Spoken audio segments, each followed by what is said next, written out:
Seguimos na nossa jornada no livro de Atos dos Apóstolos e nós chegamos então no capítulo 9. E nesse capítulo 9 nós encontramos o relato da conversão de Saulo, que passaria a ser conhecido como o apóstolo Paulo. Deixa eu só combinar um ajuste aqui com o Alan na questão do ganho. Aproveitar para tomar um chá nesse tempo. Eu não sei se tem também outros canais abertos que dá para mutar tudo, tirar o ganho desse. Está reconectando a mesa? É que a nossa mesa de som, ela é digital, ela é controlada por tablet ou celular e às vezes perde a conexão e aí a gente tem esse delayzinho aí. Mas tudo bem, é um culto vivo pro Deus, é um culto ao vivo para o Deus vivo e a gente tem essa margem aí, tudo bem?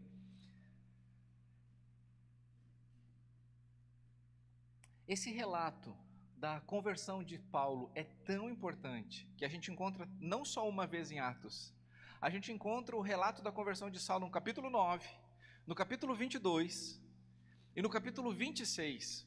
Porque toda vez que Paulo tem a oportunidade de compartilhar o testemunho de vida dele, ele compartilha. E nós precisamos entender isso também, que é uma missão, é um compromisso nosso. A gente compartilha o nosso testemunho de vida em todas as oportunidades que nós temos. E Atos vai acompanhando o ministério de Paulo e o testemunho vai indo junto. Ele não está falando de um Deus que ele ouviu falar, ele está falando de um Deus que se revelou em Cristo Jesus na vida dele, e a vida dele vai com ele onde ele vai. E se a vida dele é Jesus, é isso que ele reparte também. Vamos orar. Senhor, em nome de Jesus, nós queremos pedir que todas as coisas contribuam agora, para que a gente receba o que o Senhor, desde a eternidade, desde o teu trono de glória, planejou, para que recebêssemos nesta manhã. Nós abrimos nossas vidas para recebermos o que o Senhor tem para nós. Espírito Santo de Deus, nós somos necessitados do teu agir neste momento. Faça isso para a glória de Deus Pai. Por misericórdia e compaixão, as vidas que o Senhor vai salvar nesta manhã. E por amor à tua igreja que o Senhor está edificando, em nome de Jesus. Amém. Amém? Me alcança o meu celular aqui que eu posso me somar na ajuda aí para fazer isso. Conseguiu? Beleza, porque senão fica essa abelha aqui, né? Vai que essa abelha acabe atrapalhando a gente aí.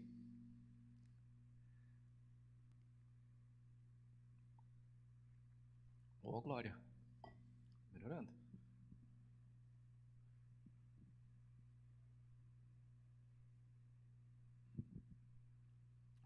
Som.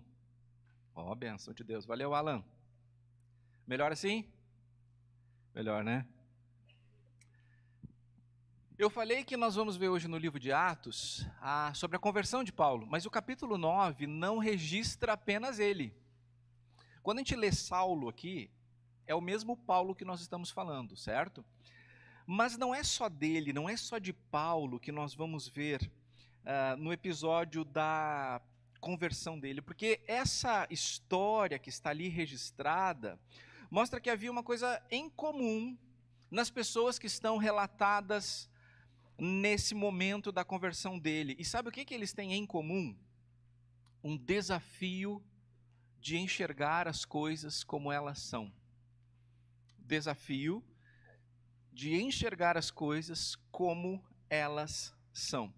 Eu já ministrei aqui sobre esse desafio. Inclusive eu trouxe até informações da neurociência que mostra como nós somos rápidos e superficiais em fecharmos conclusões sobre coisas que dificilmente correspondem à realidade como ela é.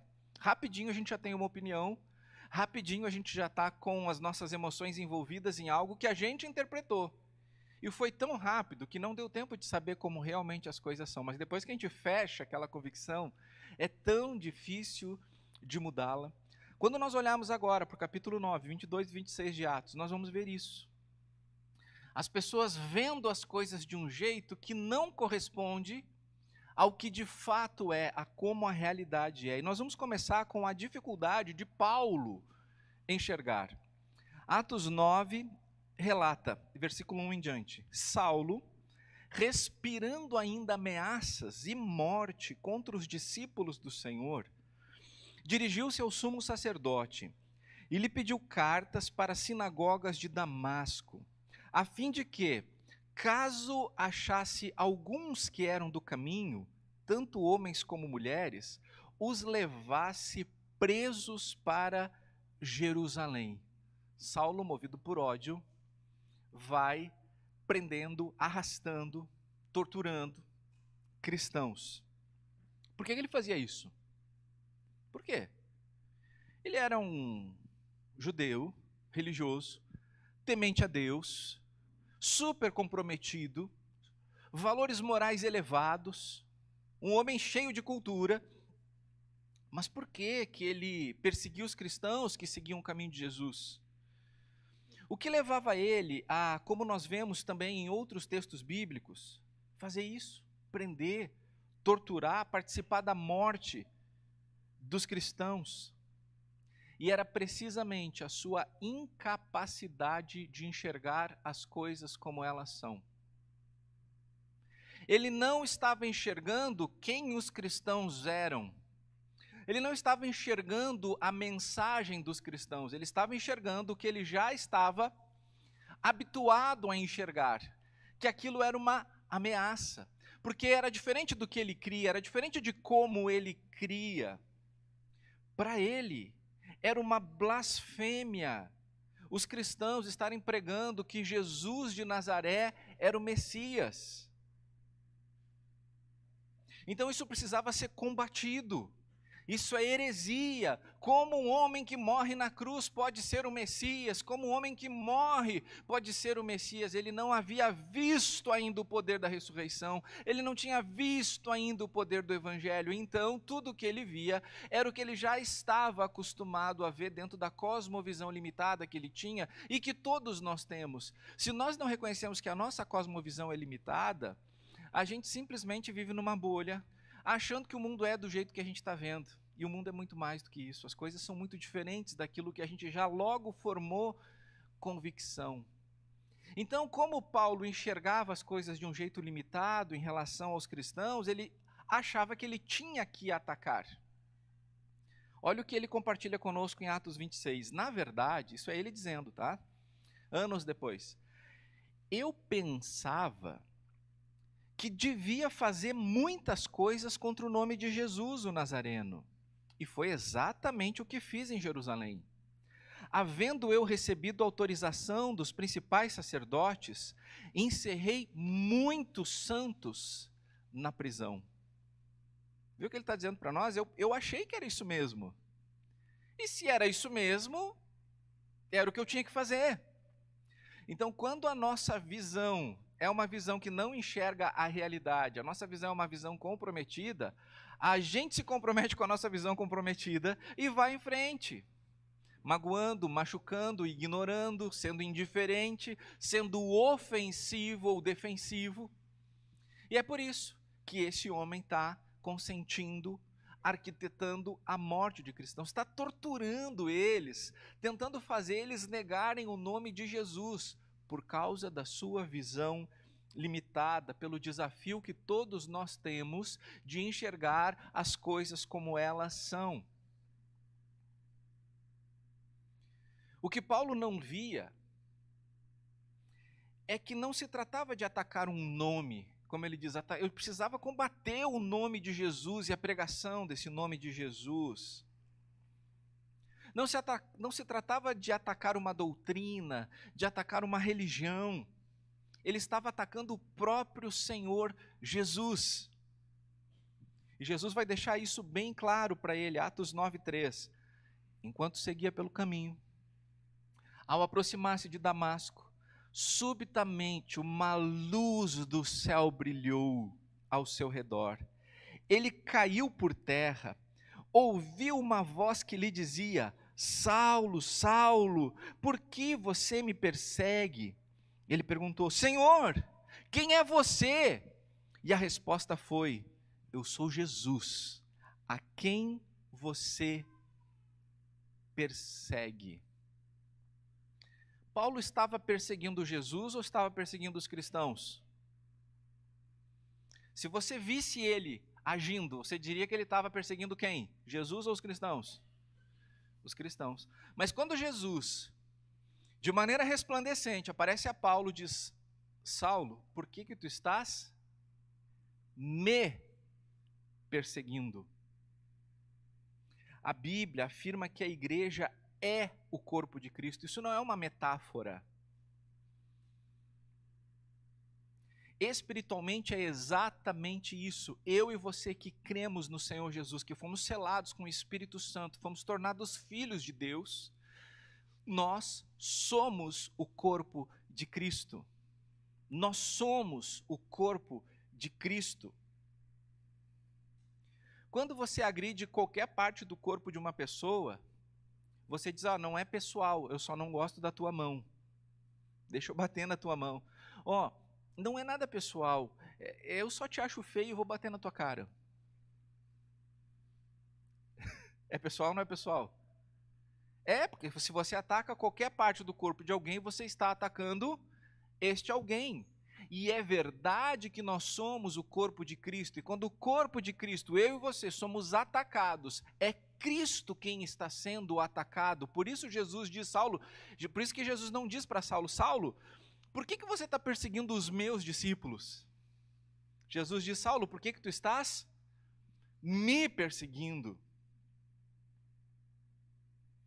Então Paulo não via ainda que Jesus era o Filho de Deus, não via que Jesus estava vivo, não via que os discípulos de Cristo unidos a ele são o próprio Cristo, porque somos membros do seu corpo.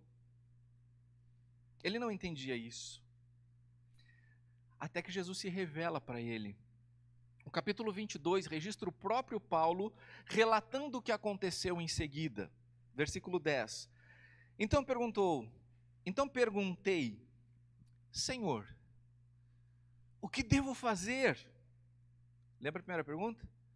Senhor, quem tu és? Eu sou Jesus, a quem tu estás perseguindo. E aí Paulo diz agora então: Senhor, o que devo fazer? E o Senhor me disse: levante-se, entre em Damasco, onde lhe dirão tudo o que você precisa fazer. Só que tem um detalhe. Além da cegueira espiritual e religiosa que Paulo tinha até aquele momento, ele agora também vai passar a ter uma visão física, uma cegueira física. Atos 22, 11. Tendo ficado cego por causa da intensidade daquela luz, guiado pelas mãos do que estavam comigo, cheguei a Damasco. Você já deu uma olhada para o sol, tentou ficando, principalmente quando a gente é criança, a gente dá aquela olhada para o sol e depois fica ofuscando, já fez isso? Você já deu uma olhada para alguém soldando coisa e ficou olhando para aquele pontinho luminoso da solda e depois ficou com areia nos olhos? Alguém já? Eu já. São momentos assim, e quando eu olho para minha esposa, que eu fico ofuscado, com tanto brilho. Mas acontece isso com Paulo. Tem uma luz tão forte, e ele vai nos dizer, Paulo diz, uma luz mais forte do que o sol ardente. E aí eu lembro, Alice, daquele hino: sendo cego o sol ardente, quando visto em seu fulgor. Lembra? Quem lembra desse hino aí? Quem contemplará aquele que do sol é criador. Já pensou? Se no cego sol ardente, quem contemplará aquele que do sol é criador? Patriarcas nem profetas, ninguém conseguiu ver o Senhor na sua glória. E ali o Senhor, então, de alguma maneira, pelo menos em parte, porque se ele se revela totalmente glorificado ali, eu acho que Paulo derrete, mas a questão é a seguinte: é o suficiente para que ele fique cegado. Ele já estava cego para a realidade espiritual antes, agora ele também está cego para a realidade física. Bem, por que Jesus mandou Paulo para Damasco? Ele tinha um plano que envolvia um dos seus discípulos chamado Ananias. E nós vamos ver que Ananias era um discípulo de Jesus, mas também tinha uma dificuldade para enxergar. Será que crente tem dificuldade para enxergar? Nem precisa responder. Nós podemos ver que é uma dificuldade de enxergar o poder de Jesus de salvar e transformar. Eu acho que isso torna os crentes menores, cristãos menores, discípulos menores. A dificuldade de enxergar o poder de Jesus de salvar e de transformar as vidas. Atos 9. Havia em Damasco um discípulo chamado Ananias. O Senhor lhe apareceu numa visão e disse: Ananias. Ao que ele lhe respondeu: Eis-me aqui, Senhor. Então o Senhor lhe disse: Levante-se e vá até a rua que se chama Direita, e na casa de Judas procure um homem de Tarso, chamado Saulo. Ele está orando e numa visão viu entrar um homem chamado Ananias e impor-lhe as mãos para que recuperasse a vista. Ananias não tinha dificuldade de saber quem era Jesus. Ananias não teve dificuldade em reconhecer Jesus. Quer ver a diferença? Quando Jesus aparece para Paulo e diz assim, chamando ele, pelo nome hebraico, Saulo, qual é a pergunta de Saulo? O que Saulo diz? Quem tu és, Senhor? Quando ele aparece para Ananias e ele chama assim, Ananias, o que Ananias diz? Eis-me aqui, Senhor. Percebe a diferença? O discípulo de Jesus conhece a voz do seu mestre. Jesus disse que era assim: as suas ovelhas ouvem a sua voz e seguem. Por isso quem não conhece diz, Senhor, quem tu és? E quem conhece diz, Senhor, eis-me aqui. Então o problema de Ananias não era reconhecer quem era Jesus. Mas qual era então a dificuldade dele? Qual que era a dificuldade que Ananias tinha em enxergar? Versículo 13 você vai ver agora. Ananias, porém, respondeu ao Senhor: Senhor, de muitos tenho ouvido a respeito desse homem, quanto mal tem feito aos teus santos em Jerusalém. E aqui em Damasco ele tem a autorização dos principais sacerdotes para prender todos os que invocam o teu nome. Como assim tu está dizendo para eu ir na casa que esse homem está? Como assim? Deixa esse homem cego lá. Porque esse homem, quando enxerga, é um terror. Ele está matando teus filhos, tuas filhas, ele está perseguindo a tua igreja. Deixa esse cara assim. Deixa esse cara cego. Vou eu lá ainda impor as mãos e ele vai enxergar. Não sei, vamos talvez pensar que Ananias pensa, quando ele me olhar e saber que eu sou cristão, estou ali na frente dele, a presa diante do predador. Senhor, por que restaurar a visão desse homem? Senhor, está todo mundo falando, Ele está dizendo assim, Senhor, de muitos tem ouvido. Está todo mundo falando que esse cara é um cara terrível. Por que, Senhor, tu estás me mandando para lá? Ananias só enxergava um homem cruel. Só enxergava uma ameaça para a igreja. Mas será que era só Ananias? Não, quando Ananias diz assim, eu estou ouvindo de todos, está todo mundo falando sobre isso não é exagero. Olha Atos 9, ainda versículo 26. Quando chegou a Jerusalém, Saulo procurou juntar-se aos discípulos de Jesus. Porém, todos tinham medo, não acreditando que ele fosse discípulo. Imagina que algum perseguidor dos cristãos estivesse entrando ali na porta. Aí o Anderson que está lá, o pastor Anderson gritasse, o fulano está aqui! E a gente começasse a fugir, começasse a ir embora, os que ficassem diz aqui, ele não vai entrar, fecha a porta. Foi o que fizeram.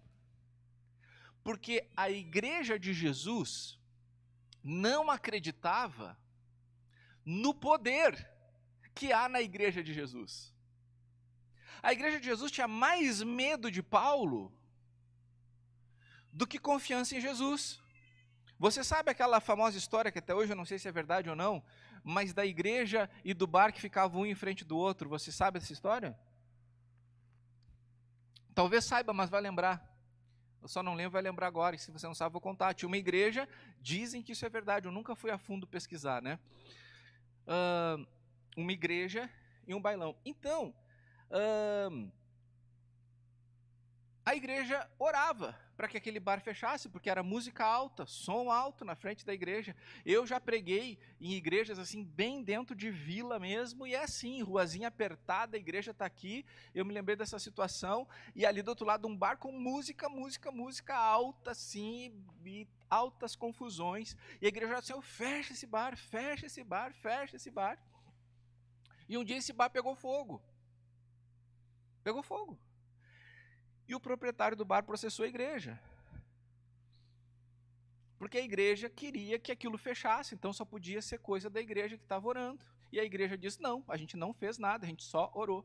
E aí, na sentença, o juiz disse o seguinte, eu nunca vi um dono de bar que acredita que a igreja tem o poder de incendiar a igreja dele só orando, e eu também nunca tinha visto uma igreja que ora e não acredita que Deus pode responder a sua oração. Então a igreja está lá e daqui a pouco chega um novo convertido. Não. Só um pouquinho. Pode converter o meu vizinho que era mentiroso. Mas assim, não eram grandes mentiras. Pode converter o meu vizinho que era adúltero. Mas assim, né? Na verdade ele só não se sentia amado por Deus e tal. Isso pode. Pode converter aquela pessoa ali que só faltava ser crente. Como muitos dizem, só falta ser crente, né? Só falta o principal, né? Mas aquele lá não tem jeito. Então Ananias diz, eu não quero ir lá orar por esse cara. E a igreja diz, eu não quero receber esse cara aqui. Então você percebe o desafio da igreja de enxergar as coisas como elas são, e a igreja continua rotulando. Desse viés político não pode ser crente. Desse viés político não pode ser crente. Desse jeito não pode ser crente. A gente diz, né? Cristão não pode ser... 3 pontinhos, aí você preenche aí. Olha nós aqui. Olha nós. Dizendo que cristão não pode... Às vezes eu sou Cris. O Cris diz que eu sou um pastor mais polêmico que é de Renekiewicz. Eu disse, mas da onde, Cris? É só às vezes. Então, que nós precisamos reconhecer, igreja, que nós temos esse mesmo desafio de enxergar as coisas como elas são e enxergar o poder de Jesus para salvar e para transformar pessoas. Não existe caso perdido para Jesus. Não existe caso perdido para Jesus. Você pode dizer isso comigo? Não existe caso perdido para Jesus. E o fulano? Não existe caso perdido para Jesus.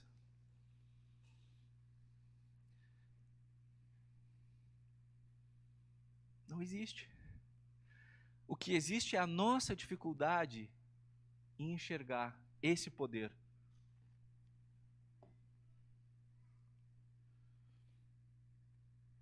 A maneira como Paulo enxergava fazia com que ele ficasse na ofensiva. E a maneira como Ananias e a igreja enxergavam fazia que a igreja ficasse na defensiva. Porque é isso que acontece quando a gente não enxerga as coisas como elas são. Ou a gente ataca ou a gente defende. É isso que acontece quando a gente não enxerga as coisas como elas são. Ou a gente ataca ou a gente defende. Muitas vezes eu não entendi, e às vezes ainda não entendo, a Paulo, uma frase que ela diz, e aquela frase, do jeito que ela diz, eu já formo uma convicção, e já vou falar de acordo com a convicção que eu tenho. E depois, quando eu vou lá entender a situação, não era aquilo que eu tinha visto, não era aquilo que eu tinha pensado que ela tinha dito, ou que ela tinha desejado. Nós cometemos isso dentro da nossa casa, com as pessoas que amamos. Nós fazemos isso no meio da comunidade que nós vivemos. Nós fazemos isso em relação às pessoas ao redor, no nosso trabalho, nos nossos estudos. Nós fazemos isso em relação às pessoas de perto e às pessoas de longe. Então está todo mundo armado, todo mundo desconfiado, todo mundo procurando eliminar ou se isolar. Está todo mundo sempre achando que tem algum problema. Anos atrás, eu passei por um determinado lugar e tinha um que eu gosto muito, que é a Lisa Ruth, ali em Santa Cruz do Sul. E ali tem cuca, tem salame, tem coisas muito boas. E eu parei ali, comprei um monte de pernas de salame, para mim e para dar de presente. E eu chamei alguém para, passa aqui na igreja que eu tenho um presente para ti. Um presente para ti. Aí eu recebi uma mensagem dessa pessoa. Só que a mensagem dessa pessoa era para a esposa dela. Só que ele mandou para mim. O pastor tem um presente para mim, o que será que ele quer com isso?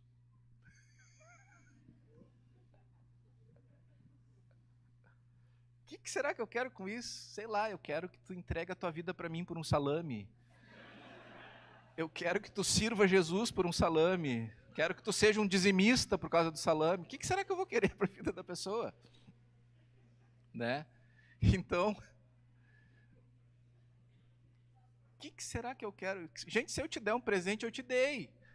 Essa semana, eu entendo que o mundo tem essa resistência, porque essa semana eu comprei uma erva mate. Se você só toma erva mate de mercado, você não sabe o que é o chimarrão. Você tem que ir numa casa especializada, que nem ração. Se você compra ração para o seu animalzinho no mercado, você não sabe o que é uma ração boa para dar para ele. E também por causa das condições financeiras, porque as do mercado são acessíveis, as de fora não, né? Mas eu comprei uma erva mate dessa que é nativa e defumada. É outro nível, tá? E quando eu posso, eu dou de presente. E eu fui dar de presente para um vizinho aqui. Eu disse, tu é apreciador de chimarrão? Eu sou apreciador de chimarrão. Que erva que tu compra? Eu compro... Eu disse, não conhece chimarrão. Não conhece mate. Não conhece erva. Vou te dar de presente uma. Ele pegou, olhou para mim. Presente, presente? Presente, presente. Presente, presente. O que será que tem? Né? Convidei vizinhos para ir jantar lá em casa. Daqui a pouco recebo uma mensagem um dia antes. Olha, a gente ficou muito feliz com o convite, mas fala a verdade para nós. O que vocês vão vender para nós? É assim, tá todo mundo armado. Ninguém acredita na graça. Concorda? Ninguém acredita na graça. No poder transformador, libertador e gratuito de Cristo. Nem a igreja.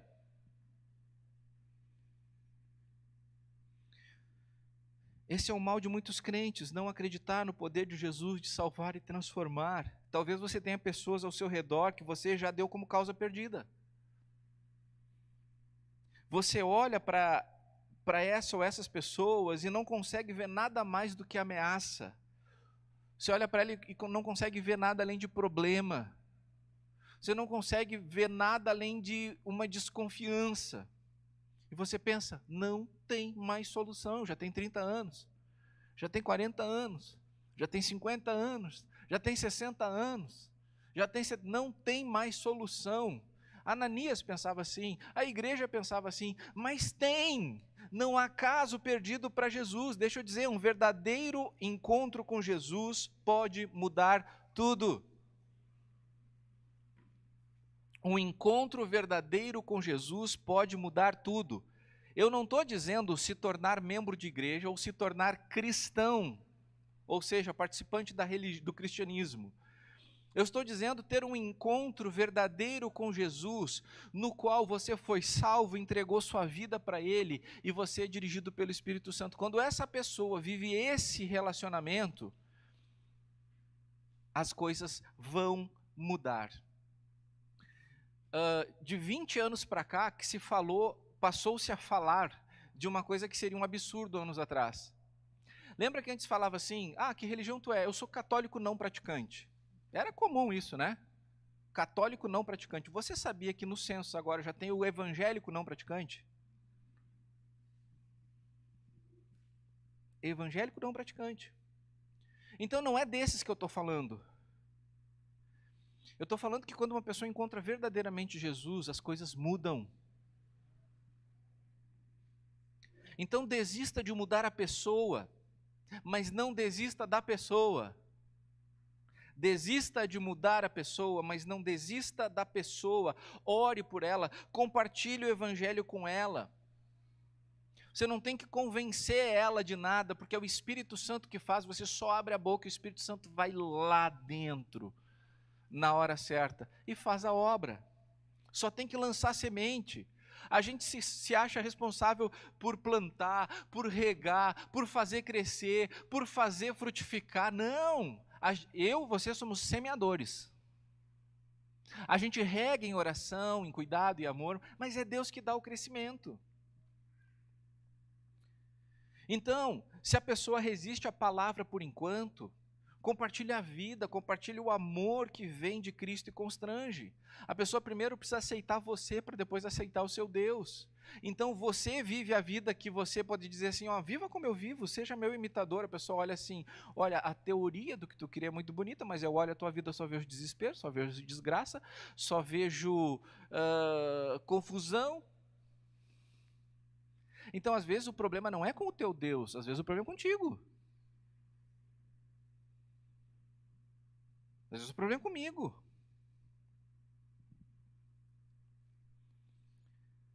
Quando nós, discípulos de Jesus, nós entendemos o poder do Evangelho, o poder que age em nós, nós somos usados de maneira poderosa. E o primeiro passo para operar nesse poder é a obediência. É o próprio Jesus que ordena a missão, como fez com Ananias. Deus deu uma ordem para Paulo, depois que Paulo disse, Senhor, o que eu faço? Vai e entra em Damasco. E quando Ananias diz, eis-me aqui, Senhor, Deus diz, vai lá e vai lá onde está o Paulo. Então Paulo tem que obedecer, Ananias tem que obedecer, eu e você temos que obedecer. É o próprio Jesus que nos ordena a missão. Vamos ver Atos 9. Mas o Senhor disse a Ananias, vá, porque este é para mim um instrumento escolhido para levar o meu nome diante dos gentios e reis, bem como diante dos filhos de Israel, pois eu mesmo vou mostrar a ele quanto deve sofrer pelo meu nome. Então Ananias foi, entrando na casa, impôs as mãos sobre Saulo, dizendo, Saulo, irmão,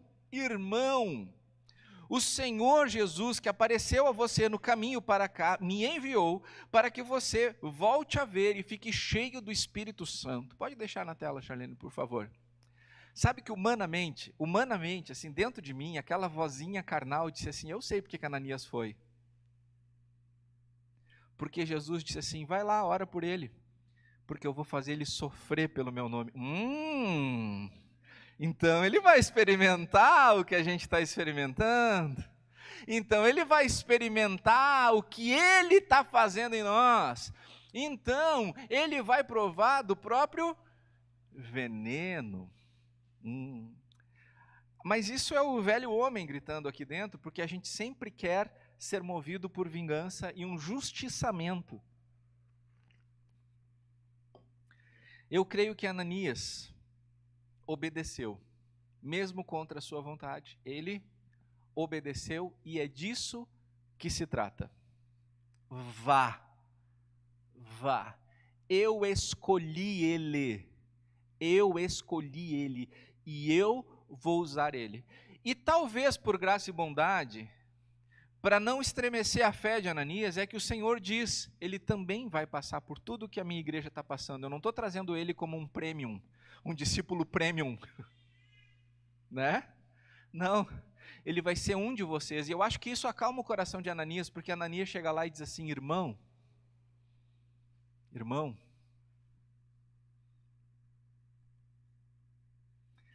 lembra quando você não era ainda um discípulo de Cristo? Nada na Bíblia fazia sentido. Frequentar, fazer parte de uma igreja soava como um absurdo. E a ideia de ser crente, né, Dilton? Sem recadinhos de público. A ideia de ser crente. Quem aqui já pensou, eu nunca vou ser crente? Levanta a mão. Tu também, meu amor. Ok. Ainda bem que Jesus continua derrubando pessoas e levantando salvos. Derrubando perdidos e levantando salvos, né? Quando alguém crê em Jesus, e passa a ser cheio do Espírito Santo, as escamas dos olhos espirituais caem. É por isso que agora faz sentido para você. Não é que você entenda e conheça toda a Bíblia, mas os aspectos principais da fé fizeram sentido para você, porque o Espírito Santo mesmo fez isso na sua vida. Antes não tinha como. Antes era absurdo, era ridículo, não fazia sentido. Mas aí o Espírito Santo age e as escamas dos olhos caem.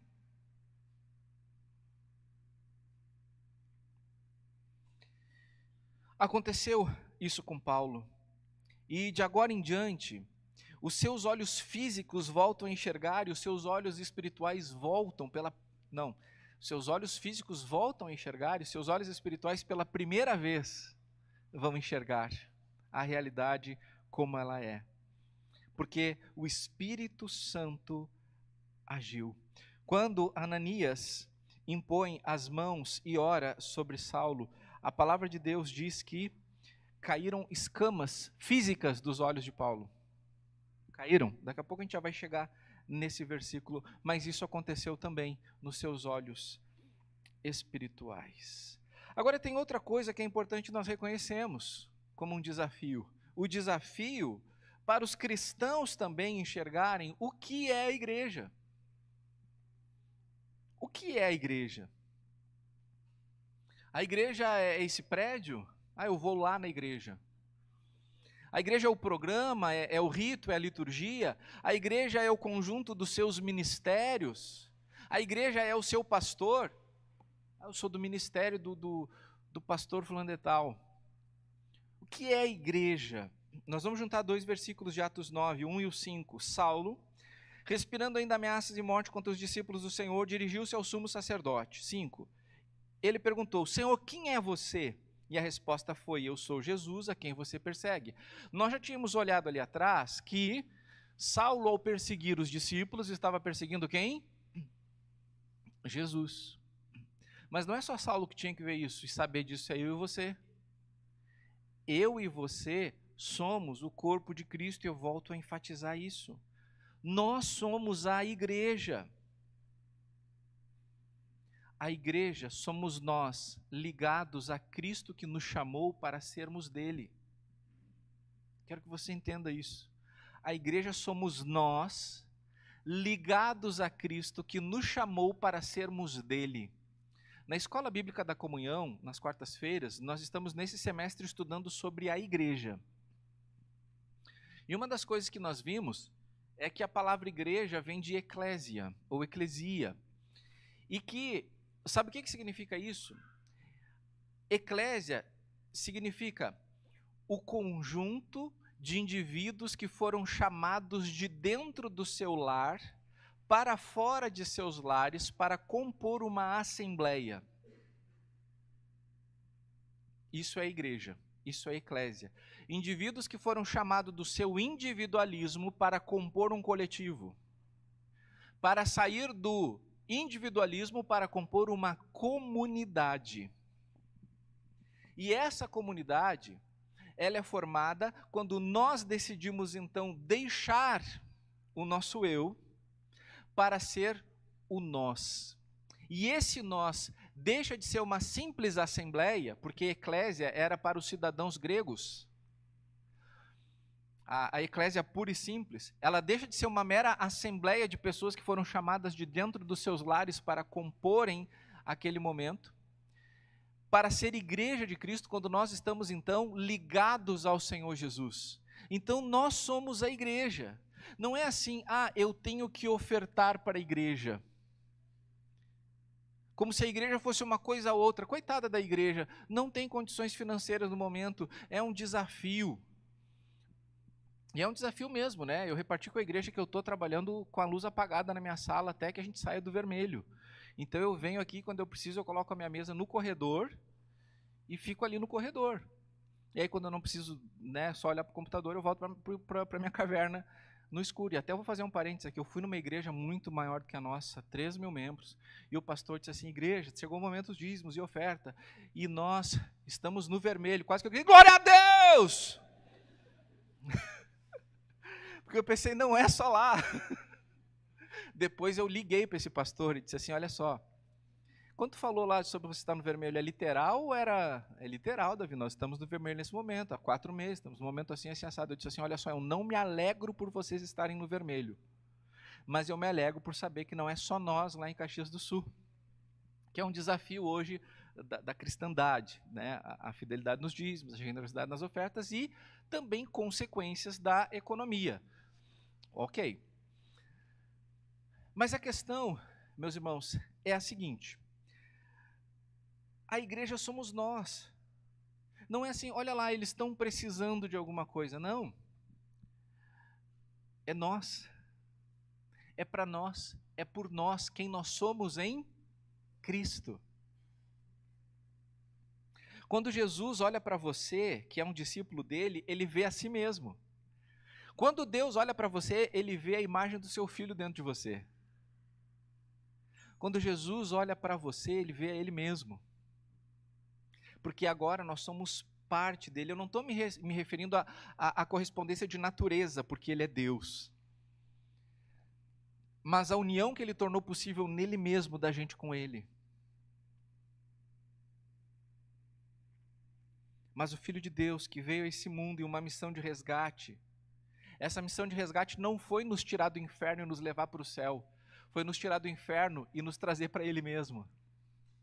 Você não foi tirado do inferno para ser levado para o céu. Seu Jesus não é um transportador.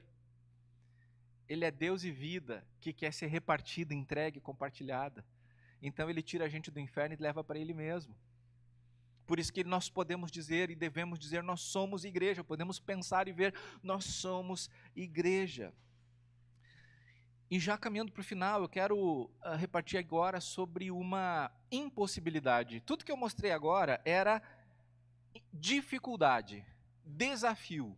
Agora eu vou falar sobre algo impossível, que é a impossibilidade de enxergar Jesus sem Jesus ser revelado pelo Espírito Santo. A impossibilidade de enxergar Jesus sem Jesus ser revelado pelo Espírito Santo.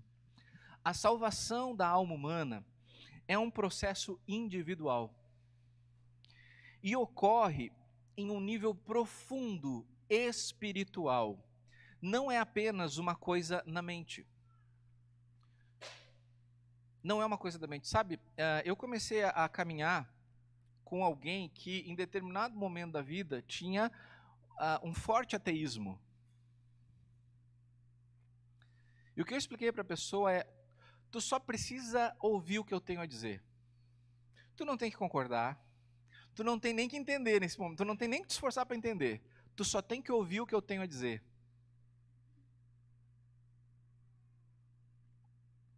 É isso que eu tenho dito para os ateus que eu tenho chegado perto. Tu só precisa ouvir o que eu tenho para dizer. Porque eu creio que eu estou lançando a semente, mas é o Espírito Santo que vai fazer a obra.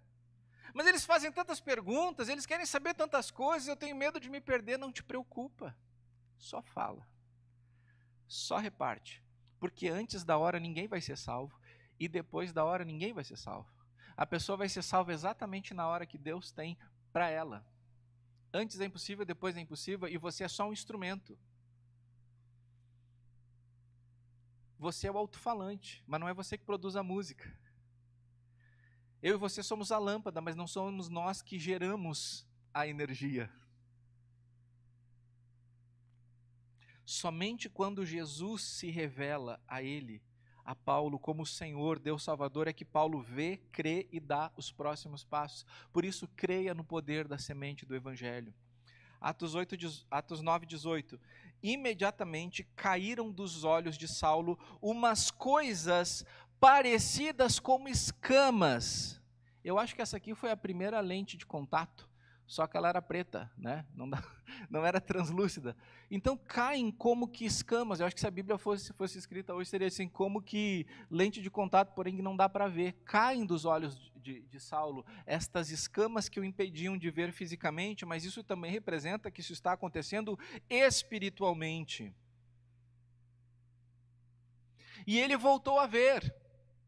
A seguir, levantou-se e foi batizado. E depois de comer, sentiu-se fortalecido. É por isso que no quarto domingo a gente batiza e no dia 20 tem mocotó. Você entendeu? Foi batizado, comeu e foi fortalecido. Igreja sem comida é igreja que falta alguma coisa. Mas percebe, foi obra do Espírito Santo na vida de Paulo. Não foi obra de Ananias, nenhuma outra pessoa. Nós somos instrumentos que Deus usa. Deus diz assim, vai lá e impõe a mão sobre aquele cara. Mas ele podia fazer diferente. Jesus já podia ter feito tudo ali com Saulo, mas Jesus nos dá o privilégio de usar ele mesmo através da minha e da sua vida, que somos o corpo de Cristo.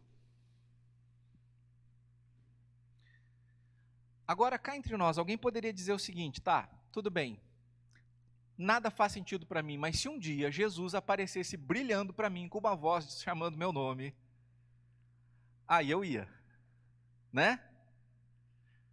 João, João, e aquela luz resplandecente na tua volta, né? Pô, aí não tem, né? Aí não tem. Então, poxa vida, assim até eu entregaria tudo naquele momento para Jesus, como Saulo, que agora vai viver como discípulo de Jesus. Mas a minha conversão não foi assim. A minha conversão mandaram eu levantar a mão, eu levantei, e me deram um estudo bíblico e tal, e ou é isso que eles estão me propondo. Então deixa eu te perguntar, será mesmo que se Jesus aparecesse ali, para você, do jeito que apareceu para Paulo, essa ele te venceu, Guto, ele chegou mais rápido aqui na frente. Tu viu na risadinha dele?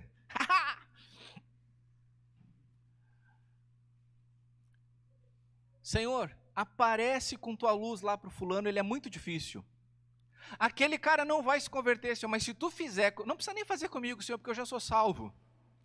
Mas faz com ele, faz com meu marido, faz com a minha esposa, faz com meu filho, faz com minha mãe, com meu pai, faz com meu chefe, faz com meu amigo, faz a luz brilhar, Senhor, porque se a luz brilhar e tu chamar do céu o nome dele, se tu chamar o nome lá do céu, se tu chamar o nome dela, ela vai se converter. Será?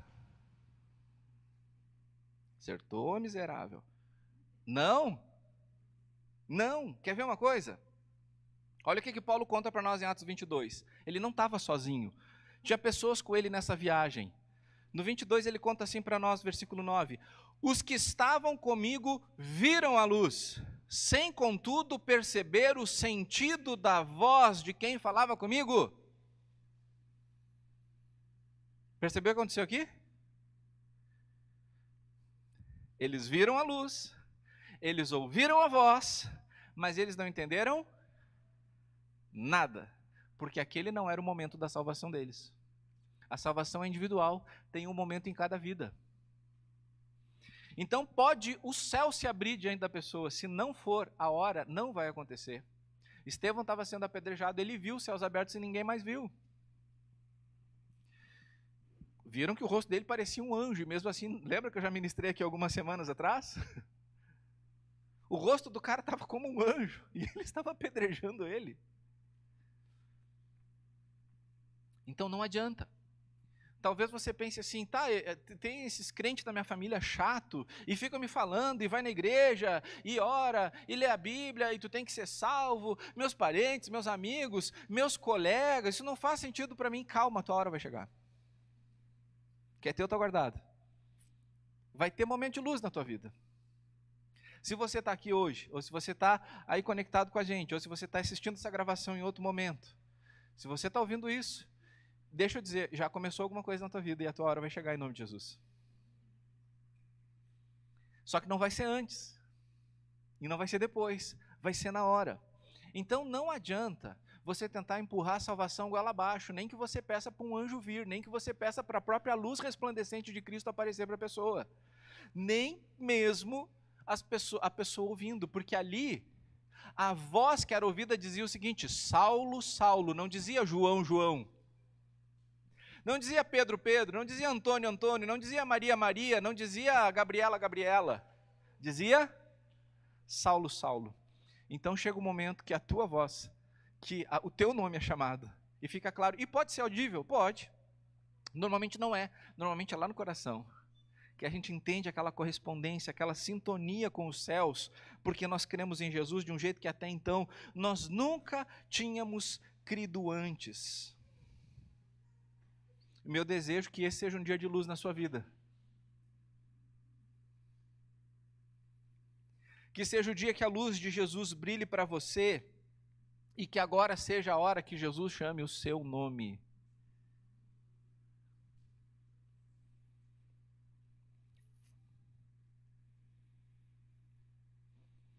Se for a sua hora, pela fé, com certeza seus olhos espirituais serão abertos. Se você já é um discípulo de Jesus Cristo, você saiba que seus olhos foram abertos com um propósito: para abrir outros olhos. Seus olhos foram abertos para que você seja usado no nome de Jesus e no poder do Espírito Santo para abrir os olhos de quem ainda não vê. Olha o que Paulo conta mais um pouco sobre esse acontecimento, sobre o que Jesus disse para ele. Atos 26. Jesus me disse: mas levante-se e fique em pé. Eu apareci a você para constituí-lo ministro e testemunha, tanto das coisas em que você me viu, como daquelas pelas quais eu ainda lhe aparecerei. Versículo 18. Para abrir os olhos deles. Para abrir os olhos deles. E convertê-los das trevas para a luz e do poder de Satanás para Deus, a fim de que eles recebam remissão de pecados e herança entre os que são santificados pela fé em mim. Pode deixar na tela. Eu apareci para ti, te ceguei e te fiz enxergar, e vou te usar para abrir os olhos de outras pessoas. Discípulo que é discípulo faz discípulos. Discípulo que é discípulo, um dia viu e agora ajuda os outros a verem. E eu não digo isso para você se sentir culpado de até então, mas para você fazer algo a respeito a partir de agora. Se você pensa assim, então eu que nem Paulo eu quero sair fazendo. Calma, depois disso aqui, levou mais de 10 anos para Paulo começar a escrever carta para as igrejas. Levou mais de 10 anos para ele fazer as famosas viagens missionárias.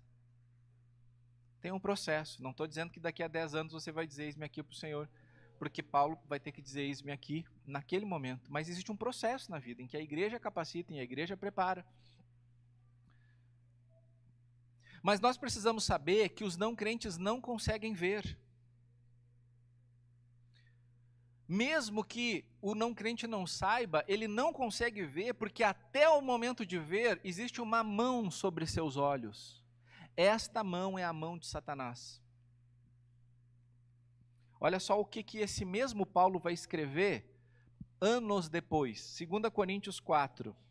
Se o nosso evangelho ainda está encoberto, é para os que se perdem que está encoberto, nos quais o Deus deste mundo, Satanás, cegou o entendimento dos descrentes para que não lhes resplandeça a luz do evangelho da glória de Cristo, o qual é a imagem de Deus.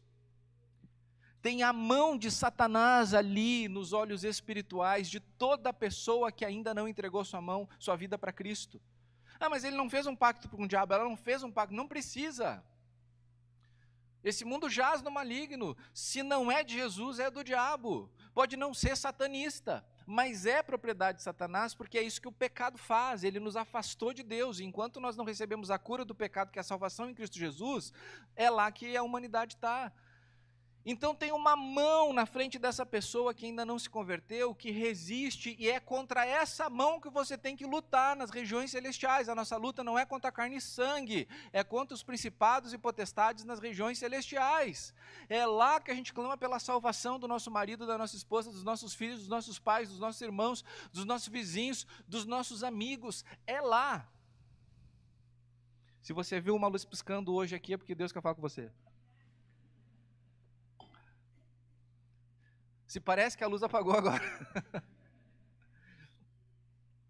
Eu já disse, né? Pode faltar essa luz aqui, mas a luz de Cristo não falta nessa igreja, amém? Amém? Então, Qual é o meu e o seu papel? É sermos missionários, é sermos agentes do Senhor Jesus para que olhos sejam abertos. Nós temos que tirar as garras de Satanás dos olhos dos nossos familiares, dos nossos amigos, que ainda não conseguem ver Jesus. Deus tem falado, igreja, muito forte comigo, está falando com a liderança dessa igreja e mostrando que Deus quer nos usar com poder para que o mundo veja, com poder para que vidas sejam transformadas. Tem coisa vindo aí, igreja, direção de Deus.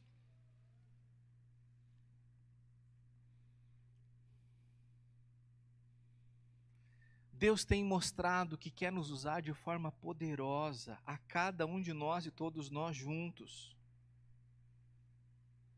Agora, quando você estava chegando perto de Jesus, eu imagino que a sua pergunta era a pergunta que Paulo fez primeiro para o Senhor, né? Atos 22, 8a. Senhor, quem é você? Por isso que a nossa jornada discipular aqui na igreja começa com um estudo que nós chamamos de Conhecendo Jesus. Quem é você? Senhor, quem é você? Talvez seja essa pergunta que você esteja fazendo hoje. Quem é Jesus? Você vai para um lugar remoto do mundo, você diz assim, você já ouviu falar de Jesus? A pessoa diz, não. E aí o evangelho é pregado pela primeira vez e aquilo chega poderoso no coração das pessoas. O nosso grande desafio no mundo ocidental é que todo mundo já ouviu falar sobre Jesus e todo mundo já formou uma visão sobre Jesus. E coloca lá assim, Jesus, né, do lado de Deus, o Espírito Santo, bota Maria aqui, os santos aqui, a igreja ali, os pastores aqui, não sei o que ali, e a gente forma a nossa convicção. E daí quando diz assim, tu conhece Jesus? Conheço. Ah, é um problema.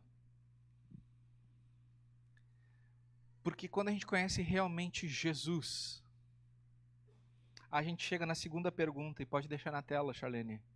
Senhor, o que devo fazer? Se eu realmente entendi quem é Jesus, se a minha primeira pergunta foi respondida, eu vou fazer a segunda pergunta. O que eu faço agora, Jesus? Porque enquanto eu gerencio a minha própria vida, é porque eu ainda não conheci verdadeiramente Jesus. Não importa quanto tempo uma pessoa tenha de conversão. Se ela não chega nessa segunda pergunta e diz o que eu faço agora, e se dispõe a ouvir, ela não entendeu a primeira resposta.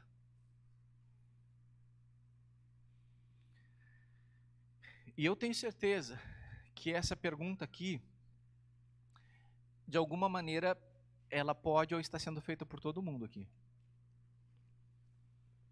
Ou você está assim, quem é Jesus? Ou você está, ou deveria estar, dizendo assim, Senhor, o que devo fazer? O que devo fazer? O louvor pode subir para a gente refletir sobre essas perguntas.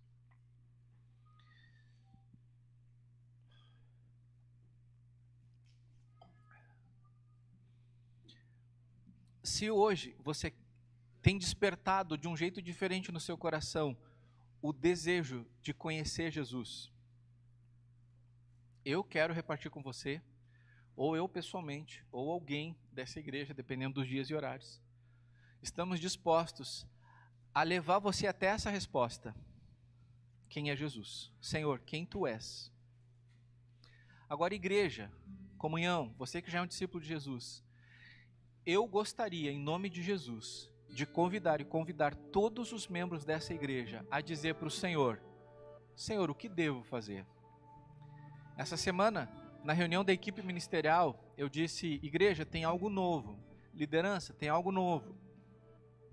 Nós não vamos mudar a visão da igreja, mas a gente está indo para um desdobramento, uma próxima etapa da visão que Deus já nos deu. E para isso, a gente precisa estar disposto a deixar Deus mexer em toda a estrutura aqui. Então, quem é pastor disso tem que abrir mão de ser pastor disso. Quem é pastor daquilo tem que abrir mão de ser pastor daquilo. Quem é líder do ministério esse tem que abrir mão de ser líder do ministério desse. E nós vamos dizer assim: Senhor, o que devo fazer? Eu lá atrás, profeticamente, abri mão de ser pastor dessa igreja. Você lembra disso? Então eu fui o primeiro. Senhor, para a tua obra, para a tua igreja avançar, eu coloco a minha posição à disposição. Agora, 9 meses depois, eu convidei os pastores e os líderes ministeriais a fazerem a mesma coisa. Pode ser que Deus vá usando aquela pessoa ainda daquele jeito, naquele ministério. Mas a gente está perguntando seriamente: Senhor, o que devo fazer? E Deus está nos dando uma visão de desdobramento da missão que, meus irmãos, vai mudar radicalmente a realidade espiritual em Caxias do Sul a partir da igreja. E eu quero convidar você a não ficar para trás e a não ficar de fora disso. Isso começa com você dizendo: o que devo fazer? Nós vamos começar um longo ano de preparação para a próxima etapa. Nós chegamos aqui de algumas etapas. A etapa que nós vivemos até agora é uma etapa de 16 anos desde que eu comecei a pastorear a comunhão. Agora em setembro eu celebrei 16 anos pastoreando a comunhão. É um privilégio para mim e uma honra e uma responsabilidade, inclusive, poder prestar contas para a igreja, de dizer o seguinte: na última assembleia que nós tivemos, eu apresentei o meu nada consta da polícia, da justiça estadual, da Justiça Criminal, do SPC e do Serasa. Quem estava na Assembleia viu. E eu posso chegar aqui 16 anos depois e dizer o seguinte: eu não devo nenhum centavo para nenhum membro dessa igreja, porque eu nunca pedi emprestado nenhum centavo. Nem prestado e nem doado. E eu posso olhar para todas as pessoas dessa igreja com tranquilidade, serenidade, com amor, e também poder dizer que não tem nenhuma irmã que possa dizer que eu tenha me portado inconvenientemente, dito qualquer coisa, olhado de qualquer jeito, porque as trato como irmã em Cristo. E cada ano eu quero poder dizer isso, dizer essas mesmas coisas. Pode me cobrar meu alvará, minha ficha corrida, não siga um líder que está no SPC, que está no Serasa, que tem ficha criminal, que tem isso, tem aquilo, tem aquilo. Cuidado com as acusações levianas, nunca sabemos o que vem pela frente. Mas a questão é que o que nós vamos viver agora na próxima etapa requer saímos do controle e dizemos: o que devo fazer? Porque até então, Paulo tinha uma convicção: eu tenho que atacar o nome de Jesus. Paulo, tu não entendeu nada. Tua religião não te levou a lugar nenhum. Tua teologia, tua doutrina não te levou a lugar nenhum. Passo atrás. Então nessa manhã eu ministro a 2 tipos de coração, a 2 momentos do coração. Se hoje, pode apagar as luzes aqui, Charlene, para o pessoal ficar à vontade. Se hoje, pela primeira vez, você está conhecendo Jesus de um jeito que você não tinha conhecido antes, eu quero que nesse momento você pegue um cartão aí na sua frente. Só que eu vou usar esse cartão para outras coisas, então todo mundo já pode pegar o cartão para todo mundo ficar à vontade. Se você pegar o cartão, você ajuda as pessoas a ficarem à vontade. Pega o cartão, não resiste à luz que brilha, ao nome do Senhor, chamando o seu nome. Pega o cartão. Não é feio, não é vergonhoso. Não precisa fazer nada com ele se você não quiser, mas pega o cartão. Se hoje Jesus está fazendo sentido de um jeito diferente para você, e você sabe que Ele está chamando você para ser um discípulo dEle, para ser parte do corpo dEle, para não fazer parte de uma religião, mas para fazer parte do próprio Deus em Cristo Jesus, marca aí nesse cartão: eu convidei Jesus para fazer parte da minha vida. Marca um X aí. Se você não se sente pronto para essa decisão, mas você quer continuar sabendo quem é Jesus, marca nesse cartão: gostaria de entender melhor a Bíblia. Agora, se você já é um membro da comunhão, e se agora você já sente no coração que quer fazer parte ativamente do que a gente vai viver daqui para frente, eu quero que você escreva nesse cartão. Se você já é um membro dessa igreja, eu quero que você escreva nesse cartão, se o Senhor estiver chamando você para isso. Escreva: Senhor, o que devo fazer? Mesmo que você já esteja servindo em ministério, se você está disposto a entregar o seu ministério, Deus, tu pode me usar de outro jeito. Se hoje essa mensagem toca no teu coração, você entendendo que ela está vindo de Deus, e hoje é o momento para você entender ela, escreve nesse cartão: Senhor, o que devo fazer? E se você estava aguardando um ministério, aguarde mais tempo. A gente quer entender exatamente a visão do Senhor nos próximos anos. Deus vai te usar, Deus vai te usar, Deus vai te usar. Mas se hoje você é discípulo de Cristo, estava travado na fé, ou estava absoluto nas suas convicções, mas você quer dar agora um voto de confiança para Deus, você quer assinar em branco para Deus, você escreve nesse cartão: Senhor, o que devo fazer? Lá embaixo tem um pedido de oração, um espaço para isso. Talvez tenha alguém na sua cabeça que você já deu como caso perdido. Não, vamos recuperar essa pessoa em nome de Jesus. Essa pessoa vai ser ganha para Jesus. Essa pessoa vai ter os seus olhos abertos e Deus vai usar ela para abrir os olhos de outras pessoas. Então pede oração por essa pessoa aí. Oração por fulano, oração por fulana, oração pela minha família. Vou pedir os pastores Anderson, Josiel, não estou te vendo aqui. O Adelson está por aí. O pastor Rômulo está ministrando lá no Legendários. Então eu vou pedir o seguinte: o Josi vai ficar aqui, o Anderson vai ficar aqui, o Adelson está ali atrás. Depois que você preencher o cartão, sentado mesmo como você está, só levanta ele. O pastor que estiver mais perto vai buscar o cartão, tá? Pode ficar por aí, Adelson. Então aí atrás, quem preencheu o cartão, o Adelson vai até você. Sentado, só levanta o cartão, tá? Ó, já podem pegar os cartões, pastores. Use esse tempo aí, vai orando, vai falando com Deus. Pode começar a cantar essa música aí como um sussurro, como uma adoração. O seu amor nos inspira, mesmo amor, mesmo perdão, mesma atitude. Se estamos em Cristo, abrimos mão de nós mesmos, Deus se humilhou, se esvaziou, o Senhor se tornou, deixou o céu para ser, trocou o trono por cruz, sendo maior que seu lugar. Jonas, pode baixar o volume. Charlene, deixa as perguntas, pode deixar as perguntas lá, por favor. Pode continuar cantando, Joninhas.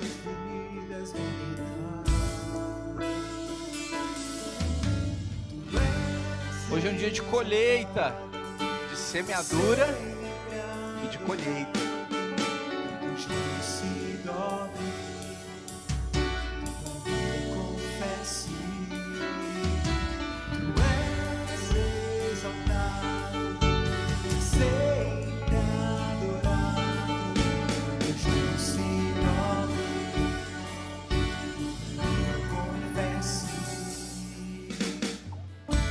Estamos em Cristo, o seu amor nos inspira, mesmo amor, mesmo perdão, a mesma atitude. Se estamos em Cristo, abrimos mão de nós mesmos, o se humilhou, se esvaziou, o céu se tornou.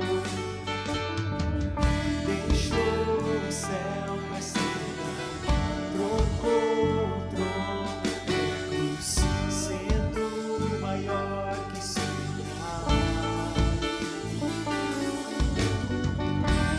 Obedeceu até e o seu nome exaltou em nossas vidas reinar.